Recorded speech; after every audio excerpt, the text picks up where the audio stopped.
Hello दोस्तों, मैं आशीष कुमार अपने YouTube channel Bihar GK tricks में आपका स्वागत करता हूं। आज हम लोग इम्तियाज़ अहमद के बिहार एक परिचय का पार्ट 3 लेकर आए हैं, जिसमें हम लोग मध्यकालीन भारत के बारे में जानेंगे। वीडियो को स्टार्ट करने से पहले अगर आप लोगों ने हमारा channel Bihar GK tricks subscribe नहीं किया है तो इसे सब्सक्राइब जरूर करें, साथ ही बेल आइकन को दबाना ना भूलें। अगर आपको वीडियो पसंद आए तो इसे लाइक और शेयर ज़रूर करें। तो आइए वीडियो को स्टार्ट करते हैं। कल तक हम लोगों ने पढ़ा गुप्तोत्तर युग और बिहार। आज हम लोग पढ़ेंगे पालकालीन बिहार। तो आइए स्टार्ट करते हैं। पाल वंश के संस्थापक थे तो गोपाल। गोपाल का शासनकाल 750 से 770 ईस्वी तक रहा। अगला है विक्रमशिला विश्वविद्यालय के संस्थापक कौन थे तो धर्मपाल। धर्मपाल का शासनकाल 770 से 810 तक रहा था। आगे है विक्रमशिला विश्वविद्यालय की स्थापना किस वंश के शासक ने किया था तो पाल वंश के। आधुनिक बिहार के किस जिले में विक्रमशिला विश्वविद्यालय स्थित था तो भागलपुर। यह भागलपुर में स्थित था। नालंदा महाविहार को आर्थिक अनुदान देने वाला शासक कौन था तो हर्ष, धर्मपाल और देवपाल। आगे देखते हैं। मुंगेर जो कि बिहार में पड़ता है को अपनी राजधानी बनाने वाला शासक कौन था तो देवपाल। पाल शासकों द्वारा बौद्ध धर्म के किस संप्रदाय को विशेष प्रोत्साहन दिया गया तो महायान। किस शासक के काल में शैलेंद्र वंश के शासक ने नालंदा में एक बौद्ध मठ का स्थापना करवाया था तो देवपाल। इसके लिए देवपाल ने 5 गांव दान के रूप में दिया था। आइए आगे देखते हैं। नालंदा विश्वविद्यालय के खर्च के लिए किसने 200 गांवों को दान में दिया तो धर्मपाल ने। अगला है किस शासक ने ओदंतपुरी, जिसे हम लोग वर्तमान में बिहार शरीफ कहते हैं, में बौद्ध विहार की स्थापना करवाया था तो गोपाल ने। किस काल में कांसे की मूर्तियों की निर्माण की एक उन्नत शैली का विकास बिहार में हुआ था तो पाल युग में। अगला है बिहार में पाल युग में कांस्य से निर्मित मूर्ति की एक उन्नत शैली का विकास हुआ था। कांस्य मूर्ति के निर्माण की इस शैली में निर्णायक देन थी किसकी तो धीमन और विठपाल की। तो आइए आगे देखते हैं। पालकालीन कांस्य मूर्ति कलाकार धीमन एवं विठपाल कहाँ के निवासी थे तो नालंदा के। धीमन का पुत्र विठपाल था। अगला है पालकालीन कांस्य प्रतिमाएं सांचे में ढली है, इसका साक्ष्य मिलता है कहाँ से तो नालंदा एवं कुकड़ीहार जो कि गया में पड़ता है से। आइए आगे देखते हैं। पालकालीन मूर्ति कलाकार धीमन और विठपाल समकालीन थे किसके तो धर्मपाल एवं देवपाल के। चित्रित पांडुलिपि अष्ट सहस्रिक, प्रज्ञापरमित और पंचरच किस युग के हैं तो पाल युग के। अगला है पालकालीन चित्रकला का भित्ति चित्र रूप कहाँ से प्राप्त हुआ है तो नालंदा से। आगे है पाल शासक अपना आदेश प्रसारित करते थे किसे तो पाटलिपुत्र से। पाल काल में श्रीनगर भुक्ति कहाँ जाता था किसे तो मगध को। संभवतः अंग पुंडवर्धन भुक्ति थे। आगे है देवपाल की अनुमति से सुमात्रा के राजा बलदेव पुत्र ने कहाँ विदेशी विद्यार्थियों को लिए छात्रावास का निर्माण करवाया था तो नालंदा। अब है मिथिला के कर्नाट शासक। तो आइए देखते हैं। मिथिला या तिरहुत के कर्नाट राज्य का उदय 1097 से 98 में किसके शासनकाल में हुआ था तो रामपाल के। मिथिला या तिरहुत के कर्नाट राज्य का संस्थापक कौन था तो नन्य देव। अब आइए आगे देखते हैं। मिथिला के कर्नाट शासकों की राजधानी थी कहाँ तो सिमरावगढ़। आगे है कर्नाट वंश का अंतिम शासक कौन था तो हरि सिंह। अगला है कर्नाट वंश का पूर्णतः अंत हुआ कौन? तो 13 से 78 ईस्वी तक रहा। पूर्णतः अंत हो गया कब? 1378 ईस्वी तक। बिहार में किसके समय में पंजी प्रबंध का विकास हुआ था? तो कर्नाट शासकों के। अब आइए आगे देखते हैं। तिब्बती इतिहासकार धर्मस्वामी तिरहुत आया था कब? तो 1234 ईस्वी में। बख्तियार खिलजी के आक्रमण के समय कर्नाट राज्य पर किसका शासन था? तो नरसिंह देव का। अगला है तुर्क सेनापति तुगल द्वारा मिथिला पर आक्रमण की चर्चा करने वाला विदेशी यात्री कौन था? तो डी ऑप्शन, बी और सी, अर्थात धर्मास्वामीन और मुल्ला ताकिया। अगला है तुगन के अभियान के समय कर्नाट राज्य का शासक कौन था? तो राम सिंह देव। अगला है कर्नाट शासकों में कौन सा महान समाज सुधारक था? तो हरि सिंह देव। अब आइए आगे देखते हैं। पंजी प्रबंध मिथिला क्षेत्र में किसके शासनकाल में मुख्य रूप से विकसित हुआ? तो हरि सिंह देव के। अब आइए चलते हैं मध्यकालीन बिहार को देखते हैं। तो सबसे पहले है मध्यकालीन बिहार में तुर्कों का आगमन। तो आइए, बिहार में तुर्क सत्ता का संस्थापक कौन था? तो इब्ने बख्तियार खिलजी। इसका पूरा नाम इख्तियारुद्दीन मोहम्मद इब्ने बख्तियार खिलजी था। आइए, बख्तियार खिलजी की बिहार में पहली महत्वपूर्ण विजय थी तो बिहार शरीफ ओदनपुरी की। उसने बिहार शरीफ पर विजय 1198 में प्राप्त की थी। बख्तियार नामक शहर की स्थापना बिहार खिलजी ने करवाई थी। बख्तियारपुर जो अभी वर्तमान में भी है। बिहार में तुर्क सत्ता के स्थापना कब हुई? तो 1198 ईस्वी में। बख्तियार खिलजी ने अपना प्रशासनिक मुख्यालय बनाया था तो बिहार शरीफ में। नालंदा विश्वविद्यालय को किसने ध्वस्त किया था? तो बख्तियार खिलजी ने। बख्तियार खिलजी के शव को बिहार शरीफ में दफनाया गया।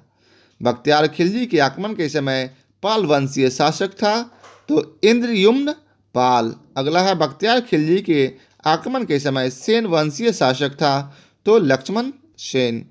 अब आइए, बिहार में सूफी संतों का आगमन किस शताब्दी में हुआ था?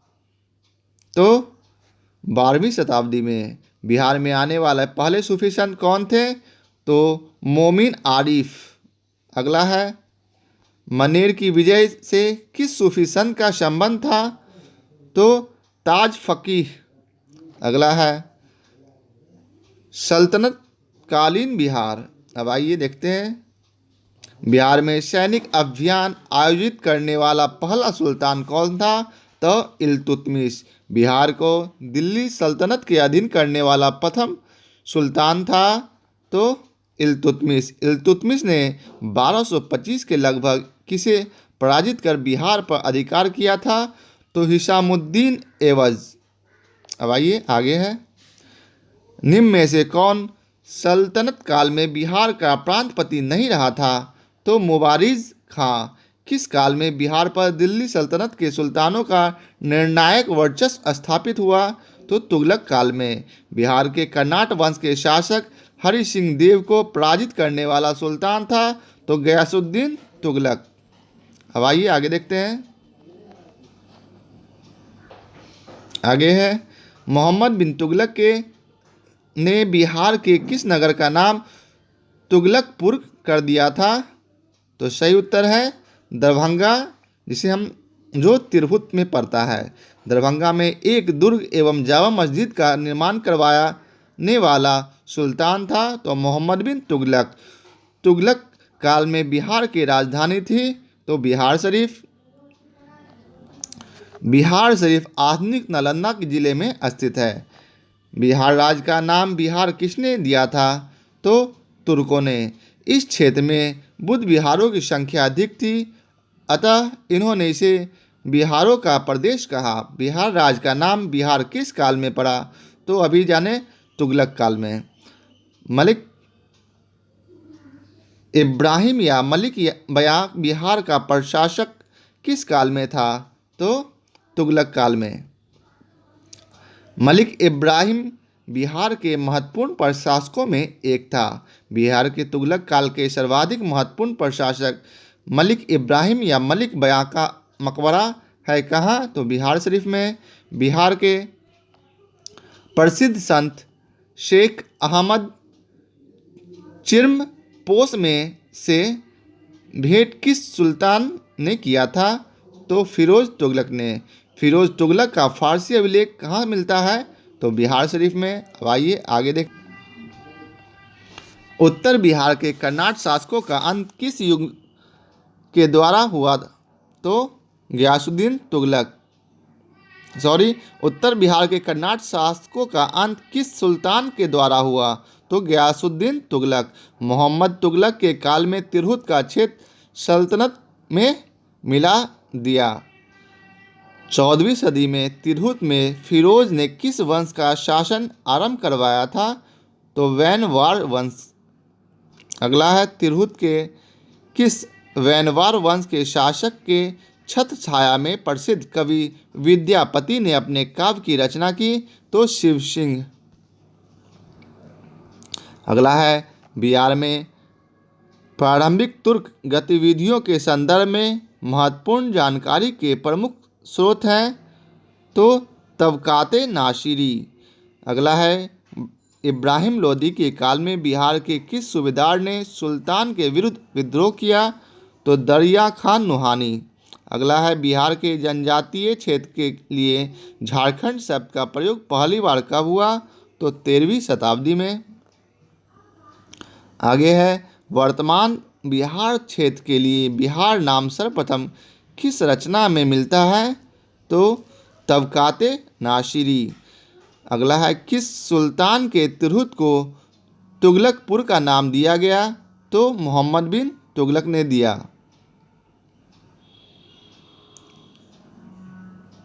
अगला है, किस सुल्तान ने तिरहुत से अपने सिक्के जारी किए? तो मोहम्मद बिन तुगलक। अब आइए आगे देखते हैं। किस सुल्तान ने राजगीर स्थित जैन मंदिरों को अनुदान दिए? तो फिरोज शाह तुगलक ने। तुगलक काल में बिहार के प्रांतपति पद पर आसीन रहे? तो ए एवं बी अर्थात मलिक बया और मजदुल मुल्क। अगला है, दिल्ली को किस सुल्तान ने बिहार में सैनिक अभियान कर मुंगेर तक अपना राज विस्तृत किया? तो सिकंदर लोदी ने। अगला है, बख्तियार खिलजी का बिहार में प्रथम पड़ाव कहाँ था? तो मनेर। अब आइए आगे जानते हैं। बिहार शरीफ स्थित मलिक बया के मकबरे की विशिष्टता है क्या? तो सही उत्तर है ए और बी अर्थात सलामी दीवारें अथवा बैटर्ड वॉल्स एंड लंबुतरा गुंबद अर्थात अथवा कॉनिकल डोम। इसका इंग्लिश वर्ड है उधर। अब आइए जानते हैं। मनेर स्थित बड़ी दरगाह में किसका मजार है?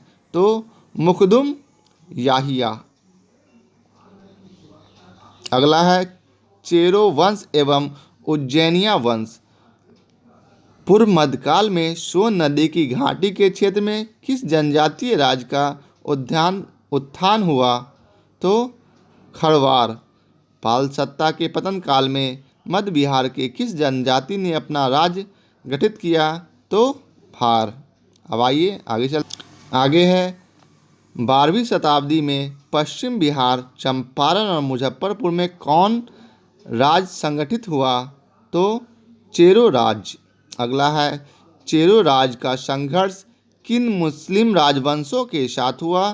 तो सही उत्तर है डी अर्थात 1, 4, 5। तो आइए देखते हैं। एक में तुगलक, सुर और मुगल। चेरो राज का संघर्ष किन मुस्लिम राजवंशों के साथ हुआ? तो तुगलक, सुर और मुगल। अब आइए आगे देखते हैं।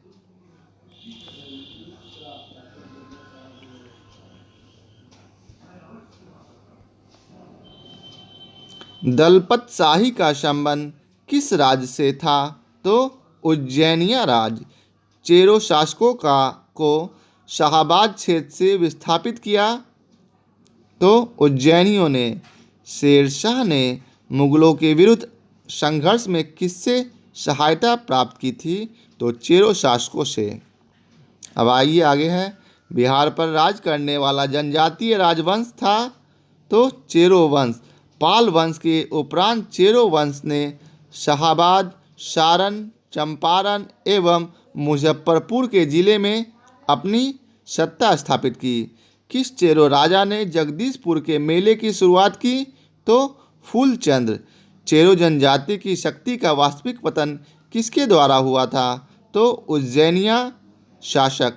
आगे है, भोजपुर में उज्जैनिया वंश का संस्थापक था? तो कौन? तो संतन सिंह। अगर वीडियो आपको पसंद आ रहा हो तो इसे लाइक जरूर। अब आइए आगे जानते हैं, भोजपुर के उज्जैनी शासकों की राजधानी रही कहाँ? तो उपयुक्त सभी अर्थात धावा, बिहेटा और बक्सर। फिर है, भोजपुर के उज्जैनी शासक निम्न में से कौन नहीं थे? तो बाघमल नहीं था। तो कौन कौन था? संग्राम देव, राजा रामशाही और राजा नारायण मल। अगला है, चांद एवं मुंड जो चंडेश्वरी एवं मुंडेश्वरी नामक मंदिरों से जुड़े हैं, ये संबंधित है शाहाबाद के चेर से। अब आइए जानते हैं, बिहार में अफगान राज्य। बिहार में अफगान सत्ता के आरंभिक उत्कर्ष में निर्णायक देन थी किसकी? तो नुहानी कबीले की। सिकंदर लोदी ने 1495 से 96 में किसे बिहार का प्रभारी नियुक्त किया? तो दरिया खां नुहानी। हुसैन शाह तुर्की की पराजित कर इसे बिहार का प्रभारी बनाया गया। बिहार में नुहानी राज्य का संस्थापक था? तो मोहम्मद शाह नुहानी। अब आइए इसके बारे में थोड़ा जानते हैं। मोहम्मद खान लोहानी का असली नाम बहार खां था। इसने दिल्ली सल्तनत से अपनी स्वतंत्रता घोषित कर दी। उत्तर बिहार का क्षेत्र सारण इत्यादि एक अन्य अफगानी नुसरत खां बंगाल के सुल्तान के अधीन था। आइए आगे जानते हैं, महमूद लोदी को विस्थापित कर बाबर ने किसे बिहार का प्रशासक नियुक्त किया? तो जलाल खां। यह मोहम्मद शाह नुहानी का पुत्र था। अब आइए जानते हैं, सूर्य साम्राज्य अर्थात शेर शाह सूरी का साम्राज्य, सूर्य वंश की स्थापना की थी किसने? तो शेरशाह सूरी ने। शेरशाह का बचपन का नाम, मूल नाम फरीद खां था। ये भी आया है, इसे आप याद रखेंगे। शेरशाह को शेर खां की उपाधि दी थी किसने? तो मोहम्मद नुहानी ने। अगला है, शेर खां के पिता हसन खां जागीरदार थे कहाँ के? तो सासाराम के। शेर खां बिहार के किस शासक का संरक्षक नियुक्त हुआ था? तो जलाल खां। अब आइए आगे जानते हैं, बिहार में शेर खां का राजनैतिक वर्चस्व किस युद्ध में उसकी विजय के साथ स्थापित हुआ था? तो सूरजगढ़ा का युद्ध। शेर शाह ने किस युद्ध में हुमायूं को पराजित किया था? तो सी अर्थात चौसा का युद्ध और बिलग्राम अथवा कन्नौज का युद्ध। शेर शाह ने बिलग्राम अथवा कन्नौज के युद्ध में हुमायूं को पराजित कर स्वयं को दिल्ली का सुल्तान घोषित कर लिया। आगे है, शेर शाह द्वारा पटना के नवनिर्माण का वर्णन किस रचना में मिलती है? तो तारीख़े दाऊदी। अगला है, शेर शाह द्वारा अफगान राज्य की पुनर्स्थापना किस युद्ध के उपरांत हुआ? तो कन्नौज या बिलग्राम का युद्ध। शेर शाह का प्रशासनिक प्रयोगशाला था? तो सासाराम। आगे है, बिहार का अंतिम अफगान शासक कौन था? तो दाऊद खां करारानी। आगे है, शेर शाह का मकबरा है कहाँ? तो सासाराम में। शेर शाह का मकबरा अफगान स्थापत्य का सर्वश्रेष्ठ उदाहरण है। शेर शाह द्वारा पटना का दुर्ग और पटना को राजधानी बनाने की चर्चा कहाँ मिलती है? तो तारीख़े दाऊदी। तारीख़े दाऊदी की रचना अब्दुल्ला ने की। शेर शाह द्वारा कौन सा कार्य किया गया? तो उपयुक्त सभी अर्थात जब प्रणाली की शुरुआत सिकंदरी गज एवं सन की डंडी का प्रयोग और रुपया का प्रचलन। यह क्वेश्चन काफ़ी भी आए हैं, इसे आप लोग ध्यान रखेंगे। अब आइए आगे चलते हैं। बिहार राज्य में स्थित सासाराम जो रोहतास में पड़ता है कि किला का निर्माण करवाया किसने? तो शेरशाह ने। निम्न में से कौन सा कार्य शेरशाह द्वारा नहीं किया गया? तो इबादत खाना का निर्माण। तो इन्होंने कौन कौन कार्य किया? देश की भूमि का सर्वेक्षण करवाया, इन्होंने ग्रैंड टैंक रोड बनवाया जिसे सड़क ए आजम कहा जाता है, और अगला है किसानों को पट्टा देने तथा कबूलियत की प्रथा का आरंभ किया। अगला है मध्यकाल में पटना का नवनिर्माण करवाया था किसने? तो शेरशाह ने। आगे है सासाराम किसके मकबरे के लिए प्रसिद्ध है? तो उपयुक्त में से सभी अर्थात शेरशाह सूरी, हसन खां सूर और इस्लाम शाह। आगे है शेरशाह के मकबरे के संबंध में क्या सही है? तो उपयुक्त सभी अर्थात यह झील के मध्य में स्थित अष्टकोणीय आकार का है। यह मकबरा चौकोर चबूतरे पर बना है जिसके चारों ओर सीढ़ियां हैं। इसकी छत एक भव्य गुंबद के रूप में है। अब आइए आगे देखते हैं। पटना को प्रांतीय राजधानी बनाया था किसने? तो शेरशाह सूरी ने। आगे है फिर सुप्रसिद्ध सूफी संत शेख बरन किस अफगान शासक के समकालीन थे? तो ऑप्शन 3 नंबर अर्थात 3 और 4 दोनों अर्थात शेरशाह सूरी और इस्लाम शाह। अष्टकोणीय मकबरों की श्रृंखला में अंतिम मकबरा है किसका? तो इस्लाम शाह का। आगे है शेरशाह के अधीन बिहार में कितनी सरकारी अर्थात प्रमंडल थी? तो 7। अगला है शेरशाह द्वारा पटना किले और नगर को बनाने में कितना व्यय हुआ था? तो 5 लाख। फिर आगे है मुगलकालीन बिहार। बिहार को सर्वप्रथम अपने साम्राज्य में मिलाने वाला मुगल शासक था तो अकबर।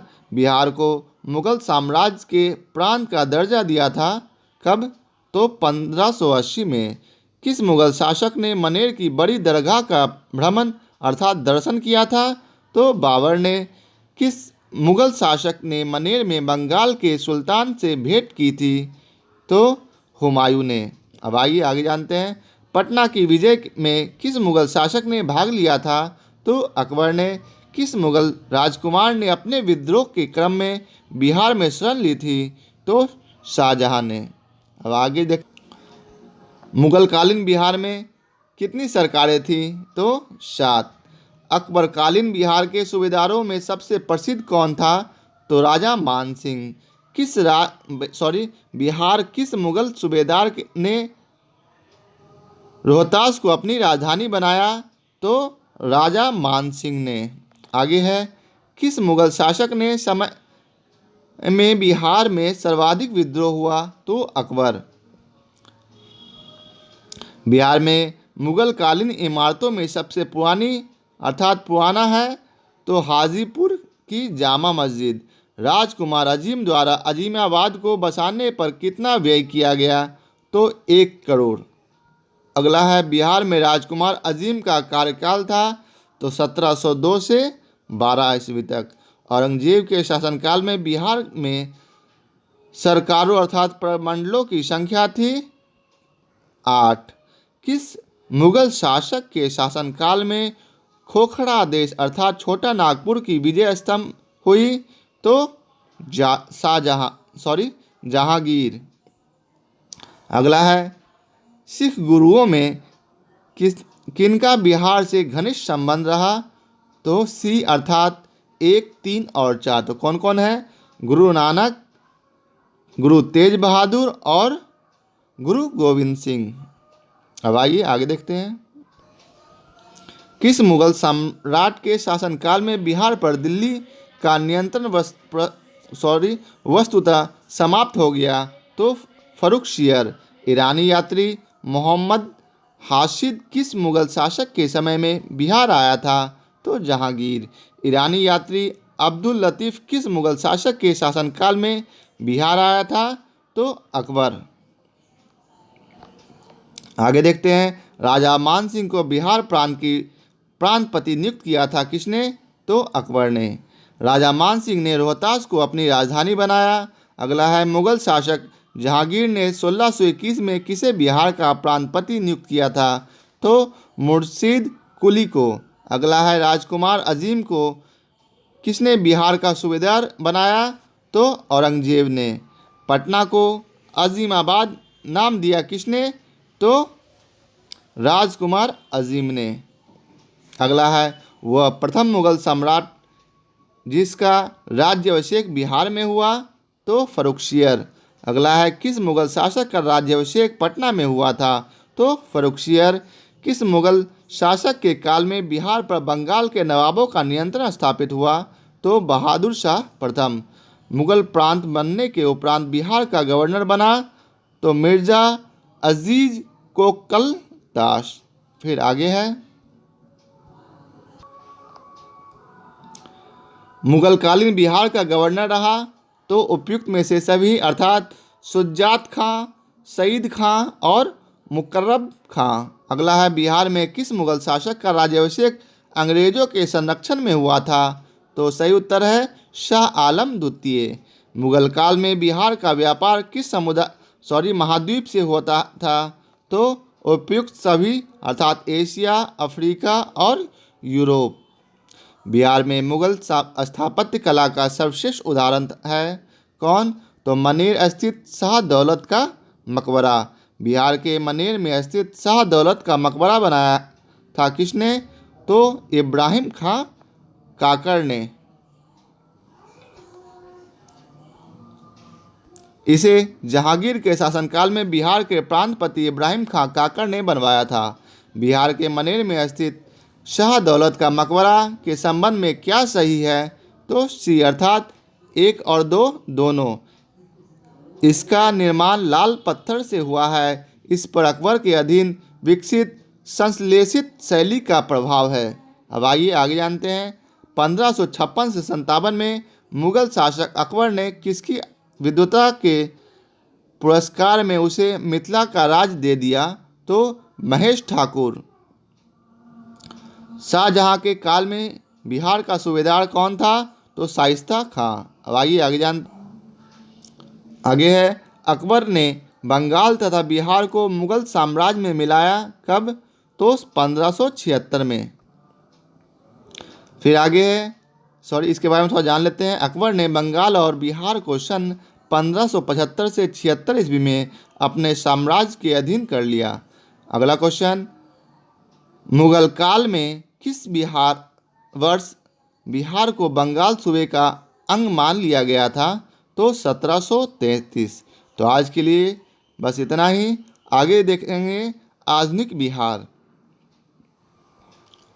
अगर आपको वीडियो पसंद आया हो तो इसे लाइक और शेयर जरूर करें तथा जिन्होंने सब्सक्राइब नहीं किया वे सब्सक्राइब जरूर कर ले ताकि अगले वीडियो आने पर आपको उसका नोटिफिकेशन मिल सके। तो आज के लिए बस इतना ही। बहुत बहुत धन्यवाद।